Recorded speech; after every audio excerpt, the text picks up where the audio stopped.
13th of June, 1942.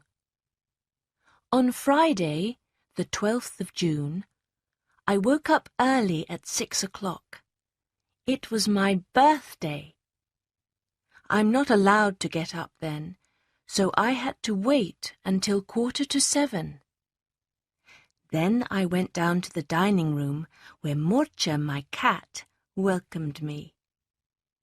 At 7, I went in to Mummy and Daddy, and then to the sitting room for my presents.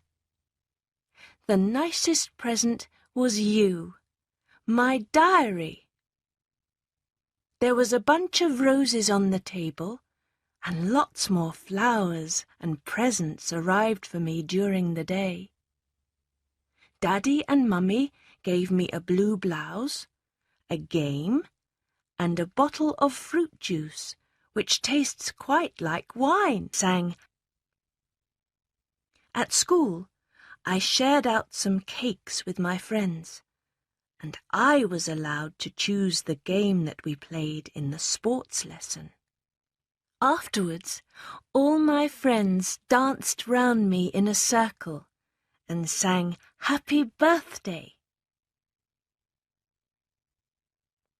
Saturday, the 20th of June, 1942. It's strange, writing a diary.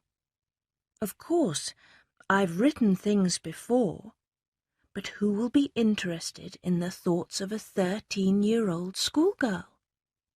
Well, does it matter?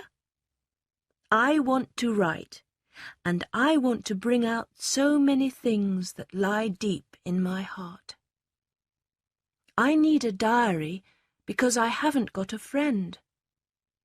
You won't believe that I am completely alone in the world, and I'm not.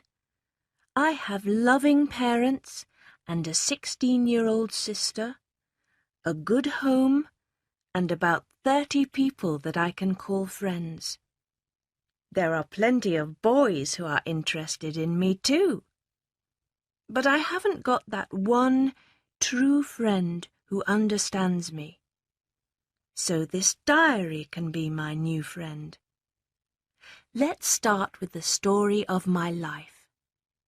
My father, the best father in the world, was 36 when he married my mother, who was then 25.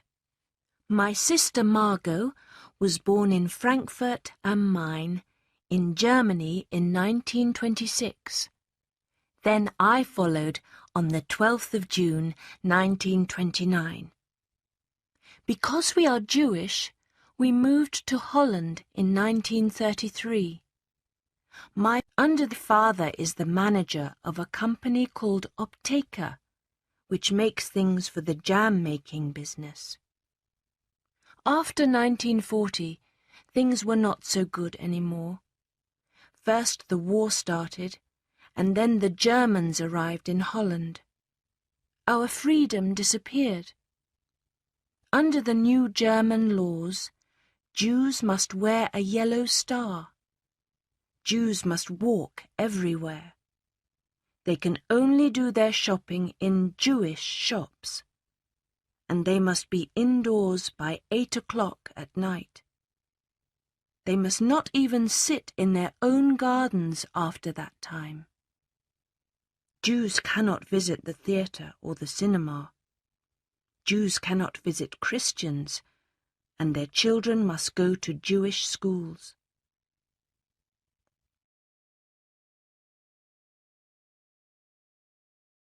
Sunday, the 21st of June, 1942.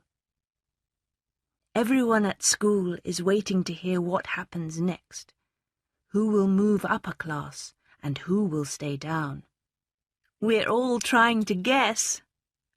I think my girlfriends and I will be okay, though we'll have to wait patiently to find out.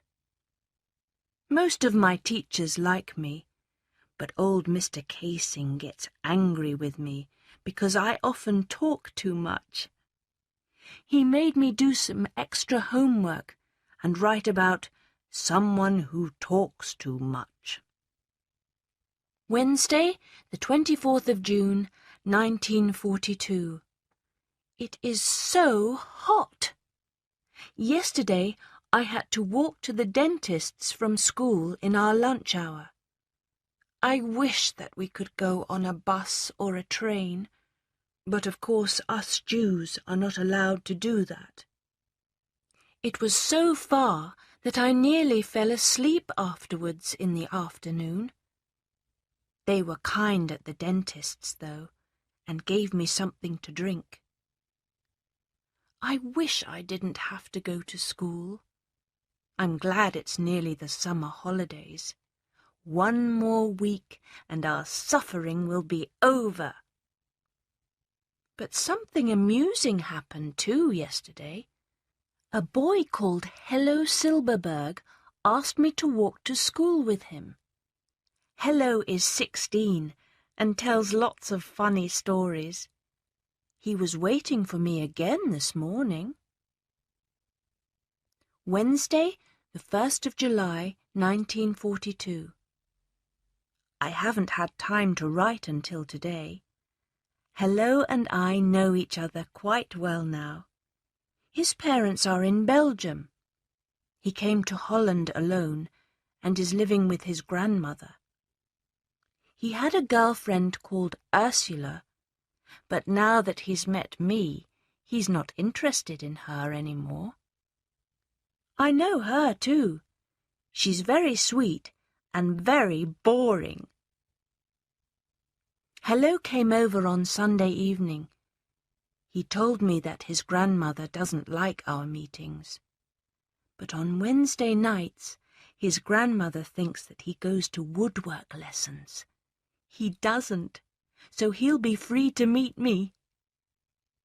And he said that he wants to see me on Saturdays and Sundays too. But if your grandmother doesn't want you to meet me, you shouldn't do it behind her back. Everything's allowed in love and war. Hello visited us yesterday to meet my father and mother. We had a big tea and went out for a walk together later. It was 8:10 when he brought me home. Father was very angry because it is so dangerous to be out after 8 o'clock. I promised to come home by 10 to 8 in future.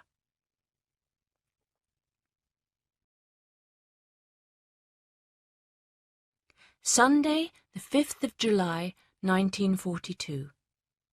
My exam results were good. My parents are pleased, of course. And Margot had a brilliant report, as usual. Father has been at home a lot lately, because he can't work at the business anymore. It must be awful for him to feel that he's not needed there. Mr. Clayman and Mr. Kugler are now the managers in the offices. When we went out for a walk together a few days ago, Father said, "We may have to go into hiding soon." "Why?" I asked him. "Why are you talking about it already?" "Well, Anne," he said, "you know that we've been making stores of food, clothes and furniture for more than a year now. The Germans could take everything away, and us too." He was very serious. "But when will we go?" "Don't worry. We'll arrange everything. Just enjoy yourself while you can."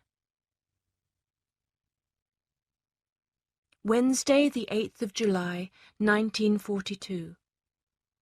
It seems like years since Sunday morning. So much has happened. The whole world has turned upside down. But I'm alive, and that's the most important thing. On Sunday afternoon, we heard that the Germans were going to take Father away. We know what that means, to a concentration camp. Mother's gone to ask Mr. Van Daan about our hiding place, said Margot. Mr. Van Daan worked in the business with Daddy and is a good friend of his. Then Margot told me later that there was a mistake. The Germans had called her up, not Father. How can they take a girl of 16 away from her family like that? But she's not going. A hiding place. Where shall we hide? In the city? In the country? When? Where? How? These questions were in my mind, though I couldn't ask them. Margot and I started to pack. I packed the craziest things. This diary first, then handkerchiefs, school books, a comb, and some old letters.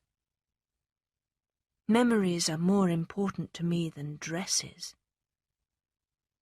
Miep and her husband Jan came to help and share the work. They carried some bags of clothes away for us. Miep and Jan work for Father's company, and they are our close friends. I slept for the last night in my own bed, and Mummy woke me up at 5:30. We dressed in lots of clothes. No Jew would dare to leave the house with a suitcase. At 7:30 we left the house. I said goodbye to Mortja, my cat. The neighbours were going to look after her. We hurried to leave the house. We wanted to reach our hiding place safely. It was the only thing that mattered. More tomorrow.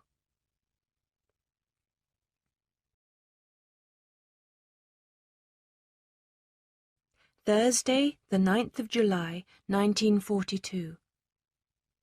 The hiding place is in Father's office building. On the bottom floor is the warehouse, and next to it an entrance to the office, which is upstairs. There are 2 offices, a front one which is big and light, and a small dark one at the back. Not many people work in Father's offices. Just Mr. Kugler, Mr. Kleiman, Miep, and a 23-year-old typist called Bep Voskuil. Mr. Voskuil, Bep's father, works in the warehouse with 2 helpers who don't know anything about us. From Mr. Kugler's office at the back, you go up another 4 stairs and you come to the private office, which is very fine and has good furniture. Up on the 3rd floor is our secret annex. There are some attics for storage on the left, and on the right is the door to our hiding place. It's surprising that there are so many rooms behind that small grey door. Margot and I share a small room, and Mother and Father's bedroom is also our sitting room. Up the stairs again is a big light room, which will be the kitchen, and Mr. and Mrs. Van Daan's bedroom. There is a very small room for Peter, their son, and another attic. So that's our lovely annex. Friday, the 10th of July, 1942. Possibly. Let me continue the story. When we arrived at the warehouse, the annex was full of all the boxes that we had stored at the office for the last few months. No one could possibly sleep there unless we cleared it up. But Mother and Margot were really suffering, and they were too tired and unhappy to help. They just lay down on their beds, so father and I did it all. We worked all day until we were so tired that we fell into bed too. There was no hot meal, but we didn't care. We worked all the next day too, which was Tuesday. Bep and Miep took our ration books to buy food.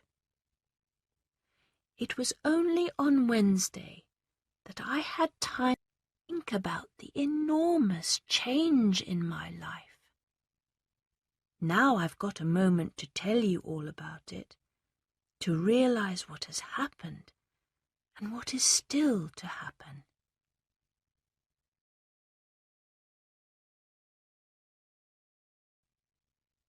Saturday, the 11th of July, 1942. The others can't get used to the big clock outside, which tells the time every quarter of an hour. But I like it, especially at night. I don't feel at home here yet. I don't hate it, though. It is like a holiday in a strange little hotel. My bedroom was very empty when I arrived, but I've stuck up pictures of my favourite film actors and actresses. It's a lot better now. Margot and Mother are a bit better now too. Yesterday, Mother cooked some soup for the first time, but she went downstairs to talk and forgot all about it. The beans were burnt black, and we couldn't get them out of the pot. Last night, the four of us went down to the private office to listen to the news from the BBC in England on the radio. I was so frightened that I asked Father to take me back upstairs. I thought someone might hear it. We have to be very quiet at night. Friday, the 14th of August, 1942. I haven't written for a month now, but not much has happened. The Van Daans arrived a day early, on July the 13th. The Germans were calling up a lot of people, and they thought it was safer to come early. Peter, their son, is a shy boy of almost 16. I don't think he will be a very interesting friend. We all share our meals now, and after 3 days we began to feel like one big family. The Van Daans told us a lot of news. People think we are escaping to Switzerland, although one woman says that an army lorry took us away in the middle of the night. And another family say that they saw all four of us riding on our bikes early one morning. Friday, the 21st of August, 1942. Now our secret annex is really secret. Mr. Kugler has built a bookcase over our little entrance. It opens like a door. It's a beautiful day outside, nice and hot. We can still enjoy it, lying on a bed in the attic.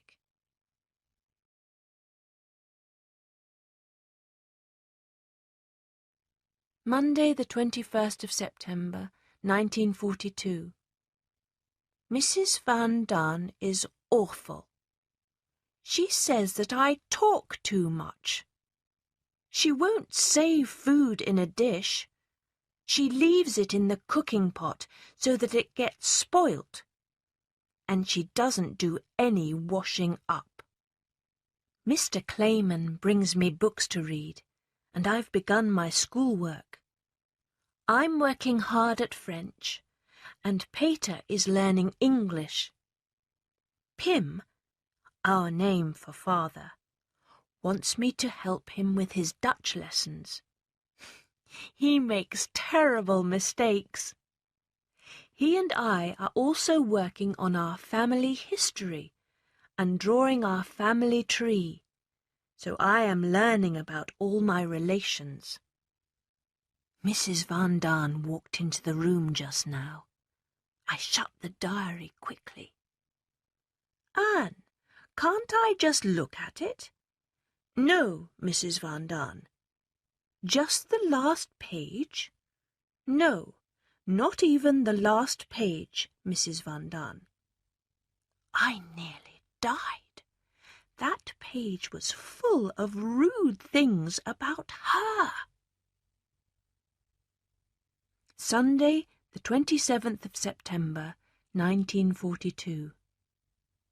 Mother and I had a discussion today, but I burst into tears. I can't help it. Daddy is always nice to me, and he understands me much better. I feel that Mother and I are like strangers to each other. Mrs. Van Daan is in a bad mood and is locking all her things up. She thinks that I am spoilt and always says, "If Anne was my daughter." I'm glad that I'm not. Tuesday, the 29th of September, 1942. Try to imagine this. We haven't got a bathroom, so we all take our water away to wash in different places. Peter goes in the office kitchen, which has a glass door. Mr. Van Daan carries his hot water upstairs so that he can be private. Mrs. Van Daan hasn't had a bath yet. She can't decide which is the best place for it. Father goes into the private office and Mother into the kitchen. Margot and I share the front office. We close the curtains and wash ourselves there in the dark. On Wednesday, someone was doing repairs in the office downstairs. We couldn't use the toilet or use water all day. Father and I found a suitable pot, which we could all use as a toilet. We had to sit still all day and not say a word. That was the most difficult thing for me.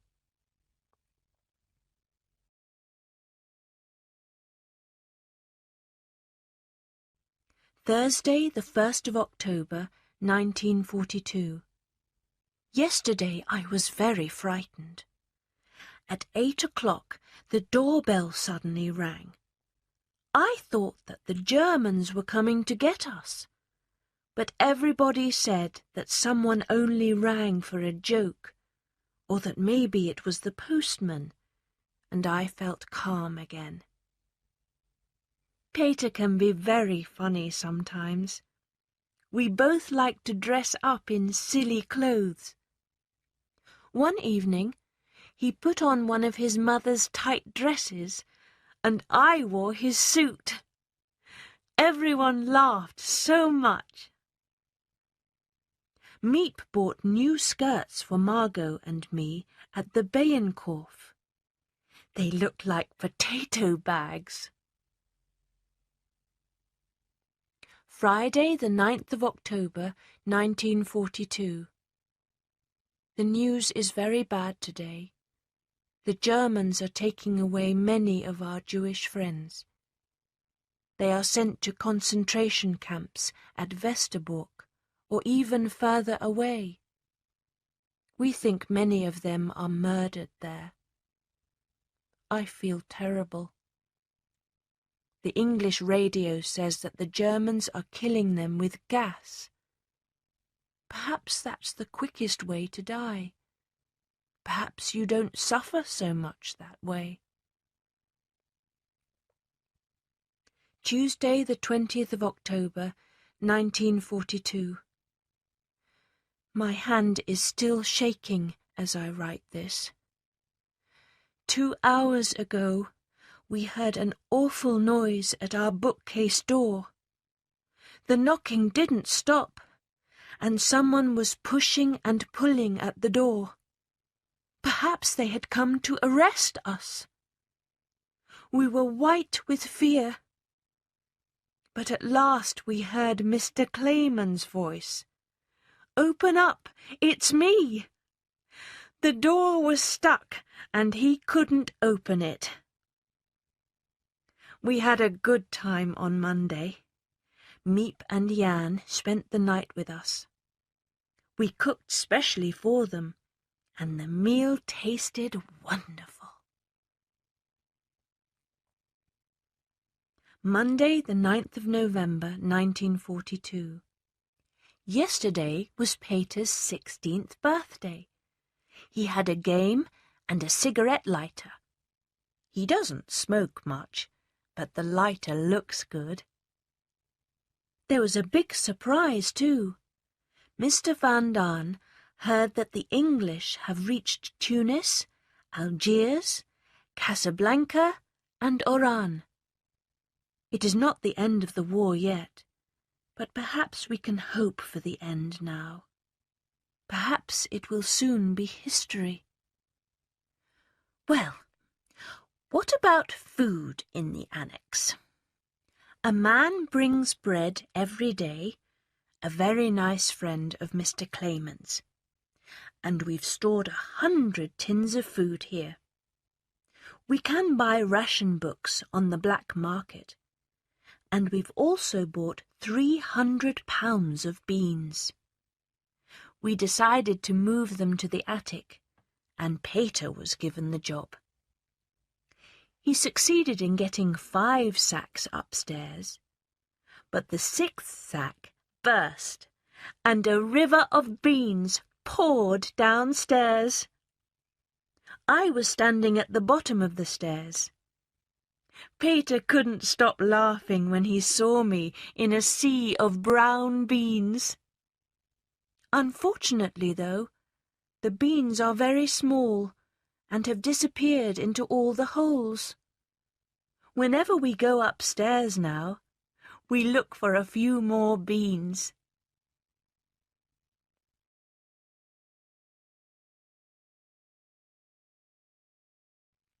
Tuesday, the 10th of November, 1942. Great news! Another person is coming to live here. 8 is no more difficult than 7, and it is so dangerous for Jews now. We have chosen a dentist called Alfred Dussel. He seems to be nice. Miep knows him, and she will help him to get here. He will have to sleep in my room, though, and Margot will have to move in with our parents. We'll ask him to fill the holes in our teeth. Tuesday, the 17th of November, 1942. Mr. Dussel has arrived. Everything went smoothly. He came to the warehouse, and Miep asked him to take off his coat so that no one could see the yellow star.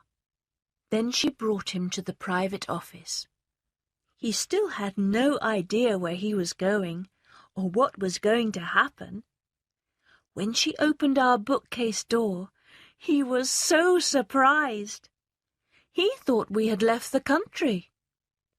We were waiting around the table, ready to welcome him with a drink. After lunch, he slept for a short time, put away his things, and joined us for tea. We gave him the list of rules for the secret annex that the Van Daans had written. Guide to the Secret Annex for Jews and other people without homes. Open all year round. Near to the centre of Amsterdam, but in a quiet street with trees. Price? Free.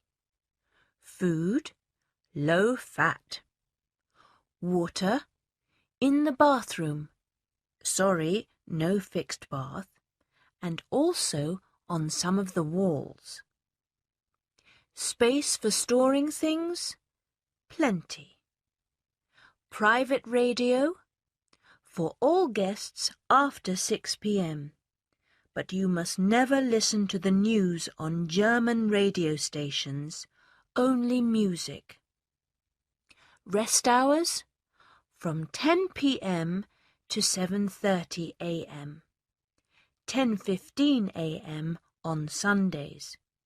This is for your safety. The management may also ask you to rest at other times too. Use of language. Speak softly at all times and not in German. Exercise every day. Lessons offered in English, French and other subjects. Singing only softly and after 6 p.m. Mealtimes: breakfast 9 a.m., 11:30 a.m. on Sundays and holidays. Lunch: a light meal from 1:15 p.m. to 1:45 p.m.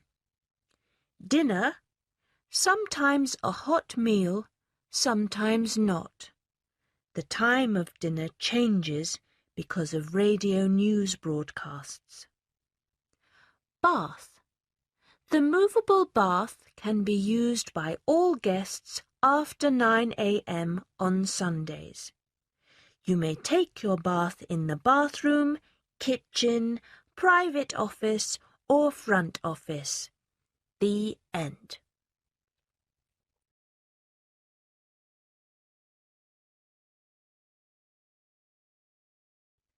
Thursday, the 19th of November, 1942.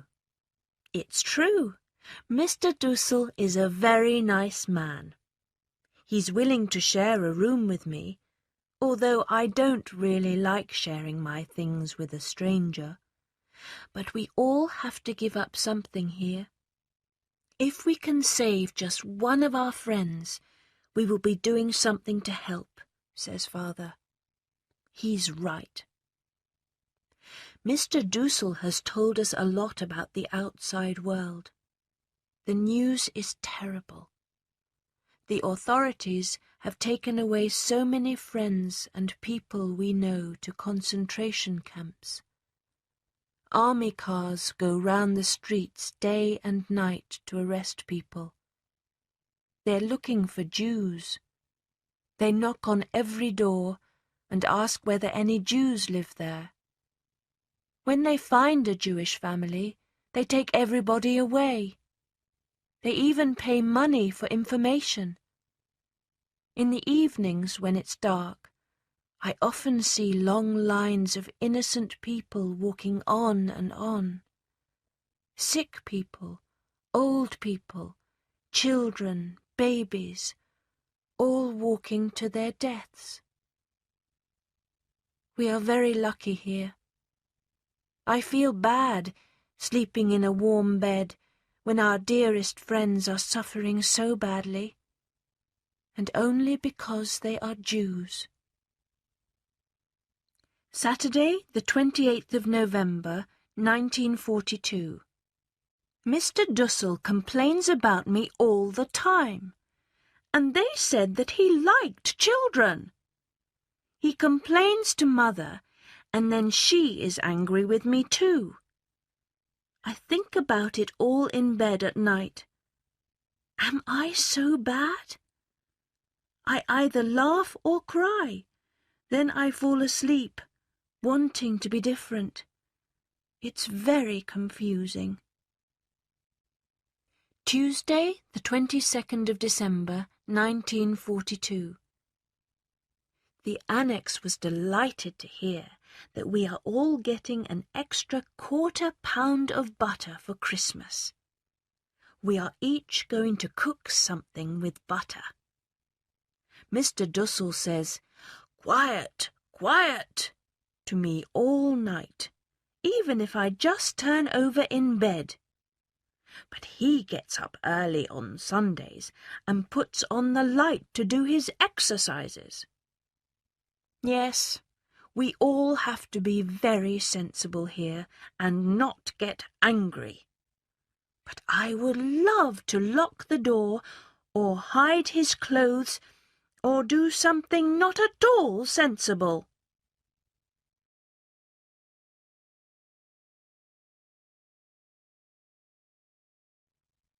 Wednesday, the 13th of January, 1943.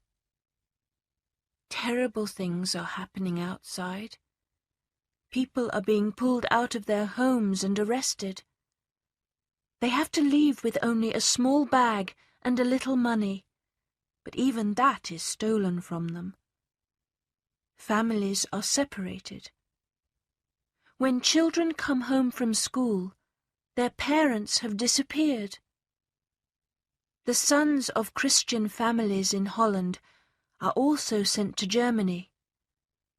Everyone is frightened. Every night there are air raids. Hundreds of aeroplanes fly over Holland to drop bombs on German cities. Every hour, hundreds or maybe thousands of people are killed in Russia and Africa. The whole world is at war. Although the Allies are doing better now, the end of the war is nowhere in sight. We are luckier than millions of people. It is quiet and safe here. We have money to buy food. We are selfish. We talk about after the war, and we look forward to new clothes and shoes. But we should save our money to share with others later. The children round here only have thin shirts and wooden shoes, no coats or socks.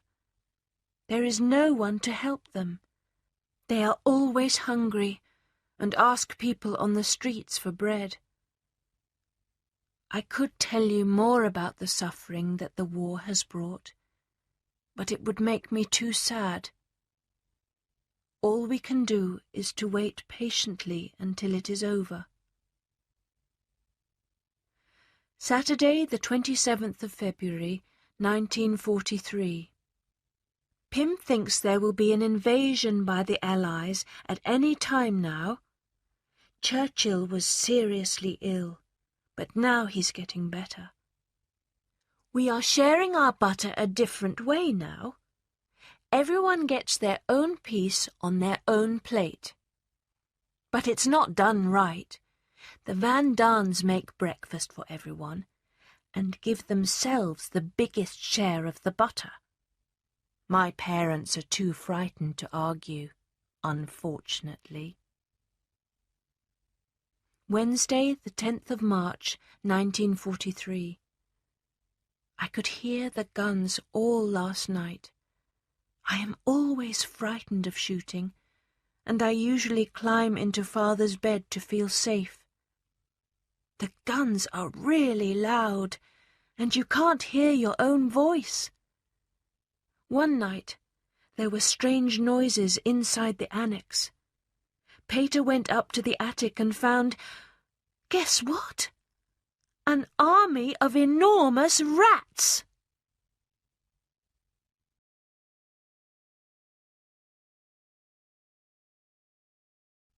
Friday, the 2nd of April, 1943.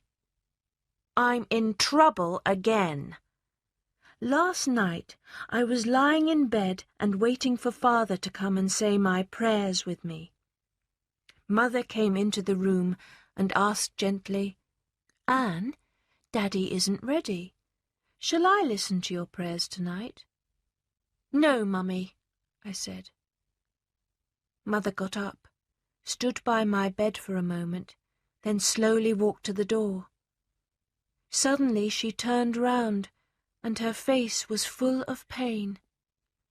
She said, I don't want to be angry with you. I can't make you love me. A few tears fell down her cheeks as she went out of the door. I lay still. I knew that it was cruel to say that, but I couldn't give her any other answer. I feel very sorry for her. She's pushed me away from her with her unkind jokes. She cried for half the night and didn't sleep. Father doesn't look at me, but I know what he is thinking. How can you be so unkind? How dare you make your mother so sad? But I can't apologize. Tuesday, the 27th of April, 1943. Everyone in the annex is still quarrelling. There are air raids and bombs every night, and nobody can sleep well. Our food is terrible. We have plain bread and coffee, not real coffee, for breakfast. We have lettuce or green vegetables and bad potatoes. That's all. Saturday, the 1st of May, 1943. Yesterday was Dussel's birthday. He pretended that he wasn't interested, but when Miep arrived with a large bag of presents from his friends, he was as excited as a child. He had chocolate, eggs, butter, oranges, and books. He arranged them on the table and left them there for 3 days, the silly old fool. He already has plenty of food.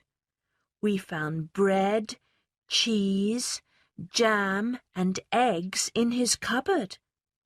He hasn't given us anything, but we've shared everything with him. Sunday, the 13th of June, 1943. Father wrote something for my birthday. It's very funny.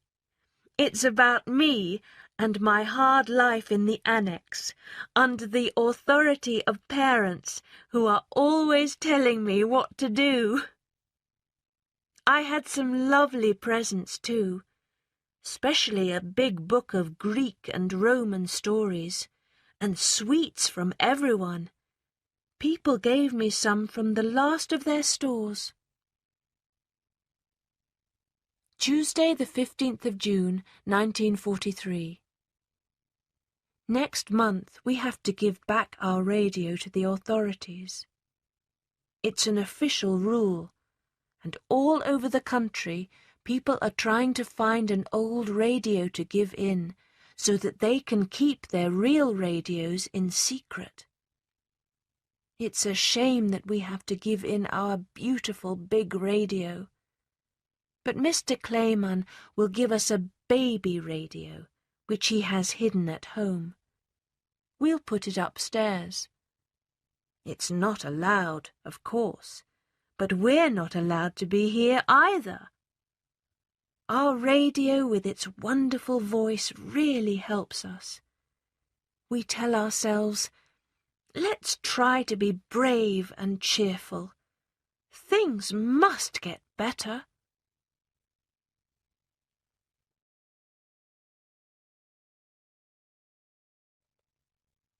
Friday, the 16th of July, 1943. There was a break-in last night, a real one. This morning, Peter went down to the warehouse and saw that the doors were open onto the street. We stayed quiet and didn't use any water or do anything to make a noise. We waited until 11:30, when Mr. Clayman came upstairs. He told us that burglars had broken in and stolen some money. Luckily, they didn't find much, so they soon went next door to look there. The Allies are arriving in Sicily. Monday, the 19th of July, 1943. A lot of bombs fell on North Amsterdam on Sunday. Whole streets went in the raid, and they can't even dig out all the bodies yet. They've already counted 200 people dead, and many more are hurt. The hospitals are full. Monday, 26th of July, 1943. There was a terrible bombing raid yesterday. It started at about 2:30 in the afternoon.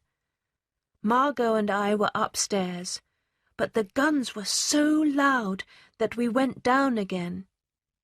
The house shook, and the bombs kept on falling. I was holding my escape bag, but walking on the streets is as dangerous as an air raid on the annex. I know that I can't really leave. After half an hour, the planes flew away, and the smell of fire was everywhere. There was thick smoke over the city, like fog. Later, after dinner, there was another raid. The bombs came down again like rain, and we heard from British reports that Schiphol Airport was bombed. We could hear the noise of the planes all the time, and we were very frightened. My legs were still shaking when I lay in bed that night. At midnight, more planes.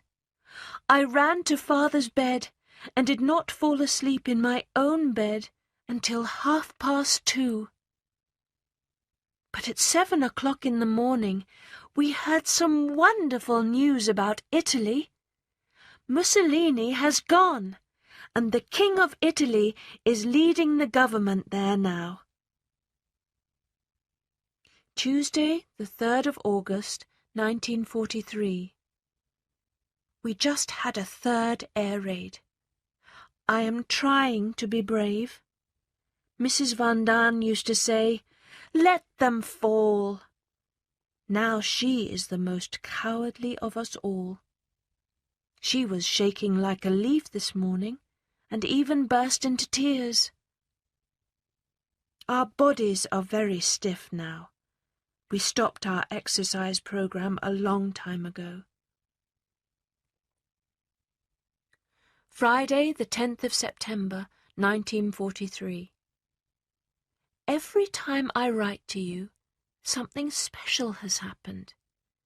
Usually it's unpleasant, but this time it's wonderful. The news was broadcast that Italy is out of the war. The British are now in Naples. The Germans are in North Italy. But there is some very bad news too. Mr. Clayman is going to have a very difficult operation on his stomach, and he'll have to stay in hospital for at least 4 weeks. He's so brave. He's always cheerful and smiling, although he's usually in pain.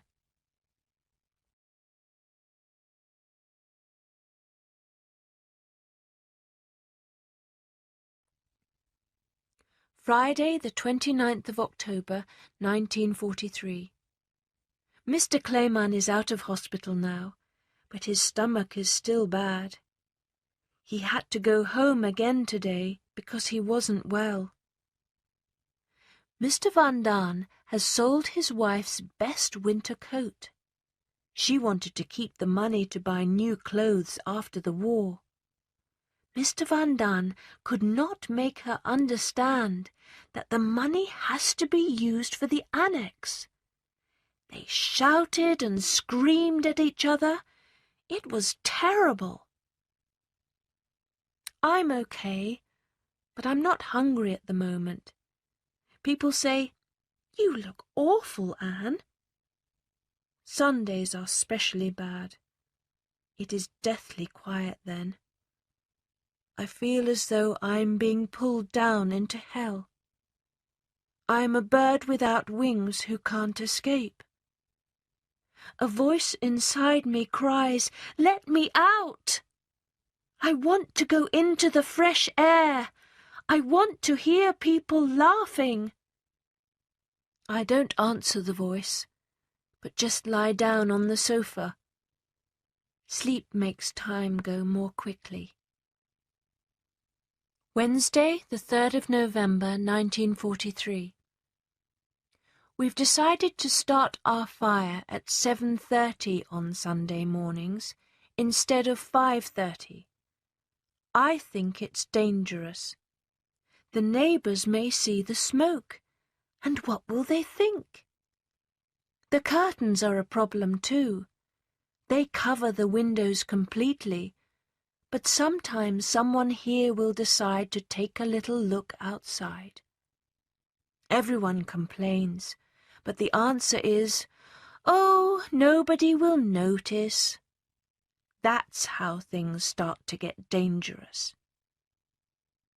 We are not quarrelling so much. Only Dussel and the Van Daans are enemies at the moment.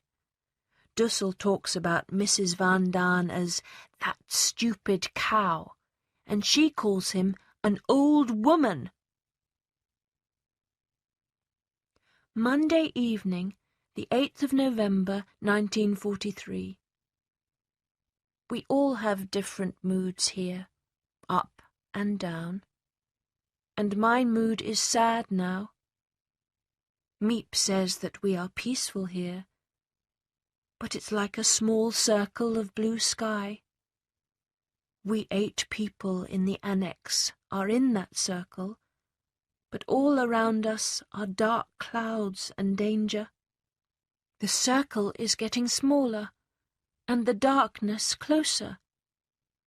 If we could fly up into that blue sky, into heaven.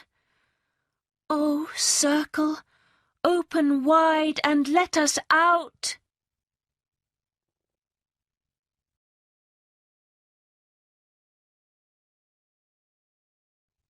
Sunday, the 2nd of January, 1944. This morning I read through some of the old pages in my diary. I was very ashamed when I saw what I had written about Mother. Why did I feel so angry then? Why did I hate her so much? It was true that she didn't understand me, but I didn't understand her either. I'm older and wiser now, and Mother is not so nervous. We try not to quarrel with each other, but I can't love her like a child any more.